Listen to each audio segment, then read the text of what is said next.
রাজনীতি করার সময় তো অনেক পাবেন, জনগণ সুস্থভাবে বেঁচে না থাকলে ভোটটা দেবে কে? বর্তমান বাংলাদেশ নিয়ে দুটো কথা বলি। যেমন পরিষ্কার পরিচ্ছন্নতা যদি ইমানের অংশ হয়, তাহলে সকল রাজনৈতিক দলগুলো, বিশেষ করে ইসলামী দলগুলোর এই ব্যাপারে সচেতনতা বাড়ানো উচিত এবং দেশের রাস্তাঘাটগুলো পরিষ্কার করানো মুসলিম হিসেবে আমাদের ইমানি দায়িত্বের মধ্যে পড়ে।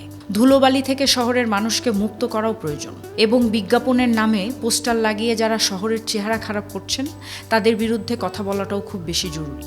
রাজনীতি করার সময় তো অনেক পাবেন, জনগণ সুস্থভাবে বেঁচে না থাকলে ভোটটা দেবে কে? আর কয়েকদিন পর পর যে আন্দোলন করেন রিক্সা চালানোর জন্য, বিড়ি খাওয়ার জন্য, চাকরি পাওয়ার জন্য, বিদ্যালয়কে মহাবিদ্যালয় বানানোর জন্য, এগুলো বাদ দিয়ে নাগরিক অধিকার চান, আমার মনে হয় এটা বেশি জরুরি। একটু খেয়াল করলে বুঝতে পারবেন এই কয়েক মাসে ট্রাফিক ব্যবস্থার ভালোই উন্নয়ন হয়েছে এবং এটা নিয়ে যারা কাজ করছে তাদেরকে উৎসাহ দিন। ভালো কাজের মূল্য না দিলে ভালো কাজ করার স্পিরিট থাকে না। অ্যাপ্রিসিয়েট করতে শিখুন।